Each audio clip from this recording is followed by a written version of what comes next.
मकबूजा जम्मू कश्मीर में भारतीय फौजियों ने अहले कश्मीर को खौफजदा करने के लिए नाम नहाद तलाशी, महासरों और छापों का सिलसिला तेज कर रखा है। भारतीय फौजियों ने अपनी रियासती दहशतगर्दी की ताज़ा तरीन कार्रवाई के दौरान आज जिला बारामूला में सोपोर के इलाके नोपुरा में 2 कश्मीरी नौजवानों को शहीद किया है। इससे कबल इसी इलाके में भारतीय फौजियों की फायरिंग से एक शहरी फारूक अहमद डार जख्मी भी हुआ था। ताज़ा तरीन गिरफ्तारी मुहिम के दौरान भारतीय फौजियों ने हुर्रियत कॉन्फ्रेंस के रहनुमा फरदौस अहमद शाह को श्रीनगर में उनकी रहायशगाह पर छापे के दौरान गिरफ्तार किया है। मोदी हुकूमत की जानिब से खून खराबे और बेजा गिरफ्तारियों का मकसद महज कश्मीरी अवाम को खौफजदा करना है। हाल ही में भारतीय फौजियों ने राजौरी और बांडीपुरा अजला में 100 से ज्यादा अफराद को गिरफ्तार किया। फौजी ऑपरेशन के दौरान अफराद को गिरफ्तार करके उनको तशद्दुद का निशाना बनाया गया। मोदी के दौरे हुकूमत में मकबूजा जम्मू कश्मीर में महासरे, क्रैकडाउन और छापे एक मामूल का मामला बन गया है। काबिज भारतीय हुकूमत आम शहरियों को भी नहीं बख्शती। लोगों की मनमानी हिरासत के लिए PSA और UAPA जैसे सख्त इंसानियत सोच कवानीन का इस्तेमाल किया जाता है और उन्हें जाली मुकदमात में फंसा दिया जाता है। भारत आम कश्मीरियों को हिरासत में लेने की इंसदाद दहशतगर्दी के कवानीन का इस्तेमाल कर रहा है। इस वक्त हुर्रियत रहनुमाओं, सहाफियों, इंसानी हुकूक कारकुनों, ताजरों और आम शहरियों समेत हजारों कश्मीरी काले कवानीन के तहत भारतीय जेलों में बंद हैं, जहां उनको बुनियादी सहूलियात भी मैसर नहीं। मनमानी गिरफ्तारियां कश्मीरियों को महकूम बनाने के लिए मोदी हुकूमत की मायूसी को जाहिर करती हैं।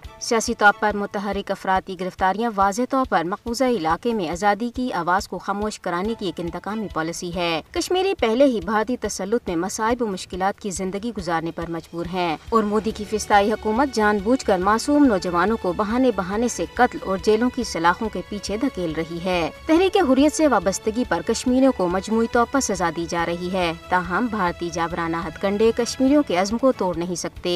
कश्मीरियों के खिलाफ मोदी हुकूमत की जालिमाना कार्रवाइयाँ मकबूजा इलाके में पहले से संगीन सूरत हाल को मजीद खराब कर देंगी। आलमी बरादरी को कश्मीरियों को भारतीय जारहियत से बचाने के लिए बेदार होने और आगे आने की जरूरत है।